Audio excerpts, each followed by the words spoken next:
Hai mai sentito dire che l'amicizia tra uomo e donna non esiste perché prima o poi sicuramente scatta qualcosa? Oppure sei uno di quelli che ha vissuto l'amicizia con una persona del sesso opposto e non ci sono stati problemi? Allora, chi ha ragione? È un po' delicata la cosa e sembra quasi una credenza. Chi crede, chi non... Ma Freud cosa diceva a riguardo? Freud diceva che l'attrazione e l'amicizia non sono in alternativa, dipende da come ciascuno di noi interpreta il suo desiderio. Oggi vedremo insieme cosa significa. Sono Carlo Arrigone, sono uno psicanalista, sono qui per farvi vedere l'attualità e l'utilità della psicanalisi oggi. In questo video parleremo dell'amicizia tra uomo e donna, se è possibile o se è impossibile. Innanzitutto cominciamo a capire cos'è l'amicizia. Faccio un riferimento a un video che ho fatto tempo fa intitolato appunto Chi è l'amico? In quel video dicevo l'amico è l'amico del pensiero. Oggi preciserò meglio questo concetto perché nel rapporto tra uomo e donna bisogna capire bene questa questione del pensiero. Beh, quando io dico pensiero, e in psicanalisi va inteso questo, si intende pensiero di un soggetto che ha un corpo non è uguale a fisico, non è uguale a organi del corpo, è uguale a corpo. Il pensiero può essere ascoltato attraverso solo l'udito, ad esempio, e va espresso con la voce, il corpo è coinvolto. Ci sono le emozioni, ci sono gli affetti, c'è tutto il corpo nel pensiero. Però l'amicizia per il pensiero vuol dire che io sono amico tuo perché mi piace quello che tu, questa esperienza è mediata da un'esperienza che è di tutta la persona, corpo, sentimenti, affetti. Facciamo solo un esempio per intenderci, un nostro amico è l'inconscio, ma l'inconscio come parla? Parla attraverso dei segnali che possono essere sia di parola che di udito che di comunicazione non verbale, ad esempio. La comunicazione non verbale che noi esprimiamo quando siamo in rapporto con una persona segnala il nostro vero pensiero. Cominciamo adesso a vedere perché ci poniamo questa domanda. I sostenitori che l'amicizia sia impossibile tra un uomo e una donna dicono che prima o poi si prova attrazione, ci si innamora, si finisce in una relazione, diciamo così, sessualizzata.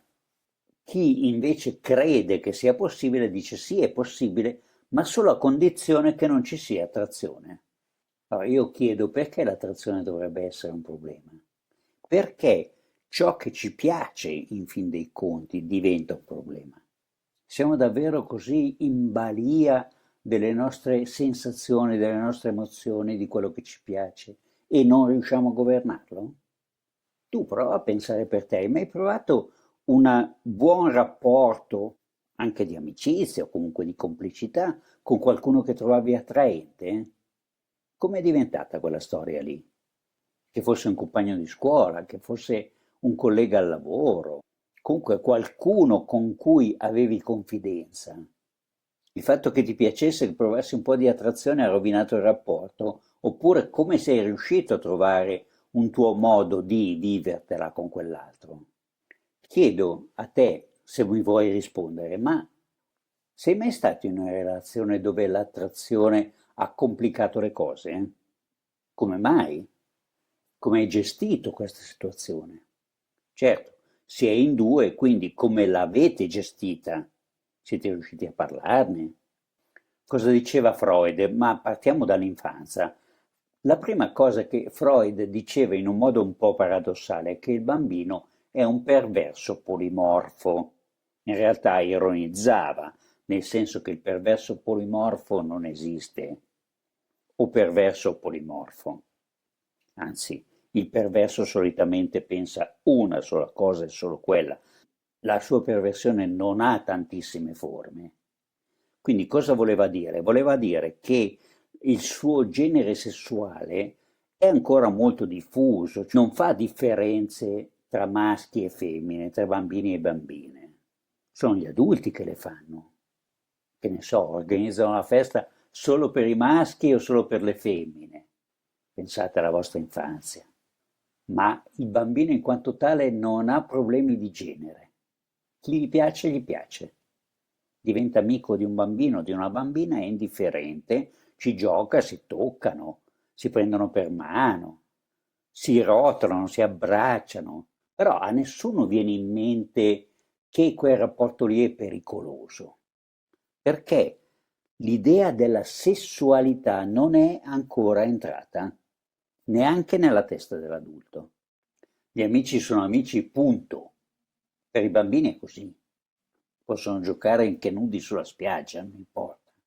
Freud diceva che il bambino piccolo ancora non conosce la differenza sessuale, a seconda della fase di sviluppo in cui è arrivato. Qui stiamo parlando di un bambino che non è ancora arrivato alla fase fallica. Il suo oggetto d'amore è indifferente che sia maschio o femmina, non gli importa. È crescendo che tutto si complica. Crescendo impariamo che dobbiamo dare molta importanza alla sessualizzazione del rapporto. Quindi c'è un'attrazione che viene sessualizzata e rovina, diciamo così, sporca l'amicizia. Se due adulti fanno quello che dicevo prima dei bambini, tutti intorno si scandalizzano e si domandano: ma non sarà mica amicizia quella, qui c'è sotto qualcosa. Allora, il problema è una teoria che è entrata nella testa della nostra cultura, di tutte le culture, ma millenni, quindi non è facile da estirpare, ed è la teoria dell'istinto sessuale. Noi prendiamo l'attrazione, qualcosa che ci piace, quando lo vediamo sul corpo, la confondiamo con un istinto, e sarebbe un istinto incontrollabile, come se fossimo quasi degli animali. Questo istinto incontrollabile porterebbe inevitabilmente al rapporto sessuale, quello che chiamiamo la sessualità. È un'astrazione la sessualità. Freud, anche lui, ci aiuta a capire che l'uomo non ha la stessa istintività dell'animale, c'è bisogno della pulsione. Ho fatto un video sulla pulsione, fonte, spinta, oggetto, meta. Non è come per l'animale, è diversa la legge che regola il movimento dell'uomo e quindi anche i suoi rapporti. Ed è una legge per te, secondo cui tu ti puoi regolare anche in un rapporto di amicizia, anche in un rapporto con una persona dell'altro sesso. È paradossale questa idea teorica della sessualità. Se questa teoria della sessualità fosse così vera come sembra, non potremmo più senza tradire il nostro eventuale compagno o compagna. L'attrazione sarebbe quasi magnetica, no? Ma invece sarà capitato anche a te di provare attrazione o comunque una simpatia particolare per una certa persona dell'altro sesso, ma questo non ha rovinato la vita. Non è che tutte le volte che tu senti fascino per qualcuno, un piacere particolare nel frequentarlo, se è dell'altro sesso sei per forza attratto come una calamita. La cultura ti dice: beh, se ti piace, provaci, ma anche no, perché non sei obbligato. Comunque, la domanda che dobbiamo lo stesso porci è: ma perché quest'idea qua dell'attrazione fisica dovrebbe rovinare i rapporti? Ma senza l'attrazione fisica non sarebbe neanche particolarmente bello il rapporto. Se io sto con una persona che sia uguale a me o diversa da me per genere sessuale, perché mi fa piacere frequentarla. Il piacere è fatto di tante cose. Non siamo sempre online, eh? Il piacere è anche fatto di una frequentazione molto fisica. Se per caso anche a te fosse capitato di avere una relazione di amicizia, di quelle di cui stiamo parlando oggi, senza che il rapporto si sia rovinato, portaci la tua storia. Sarebbe utile per tutti noi vedere che è possibile. Oggi si parla molto di friend zone, no? Sono stato confinato da un possibile rapporto di coppia e messo in un semplice rapporto di amicizia, è solo amicizia, come se l'amicizia fosse un rapporto di serie B. Ma perché? mancante di qualcosa, incompleto. Forse non è quello che vuoi tu, che magari sogni un'altra cosa. Allora sarà un accordo tra di voi, ma non è che sei confinato, hai preso un certo orientamento nel tuo rapporto diverso da quell'altro. Un rapporto deve essere libero, può essere sessualizzato, può non essere sessualizzato. Poi oggi non si può neanche più dire maschi e femmine, dipende dai gusti di ciascuno. Va bene, non discuto sui gusti. La questione è la sessualizzazione, non il gusto. Il principio di piacere è sempre la nostra bussola, l'ho detto in un video, lo ripeto, è sempre la nostra bussola, è quello che ci guida, ma piacere non va ridotto ai minimi termini.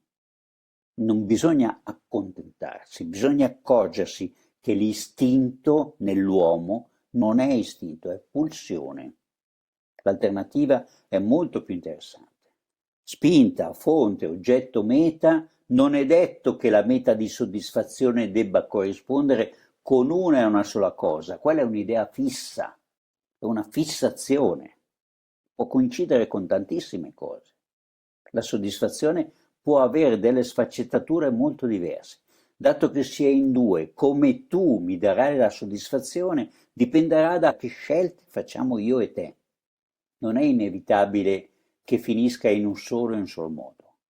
Quindi l'amicizia tra uomo e donna è possibile se pensiamo di smetterla con la questione dell'attrazione come un problema. Quindi il sesso come pericolo. L'attrazione non è un problema, il problema è che noi abbiamo paura di coinvolgerci se non solo in quel modo che conosciamo. Se lo vediamo come un destino inevitabile non andiamo da nessuna parte, saremo costretti a limitare i nostri rapporti.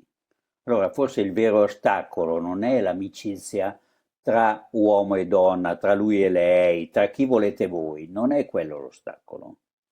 Il problema vero è se sappiamo governare quello che proviamo, se sappiamo muoverci bene con la nostra pulsione, la nostra spinta.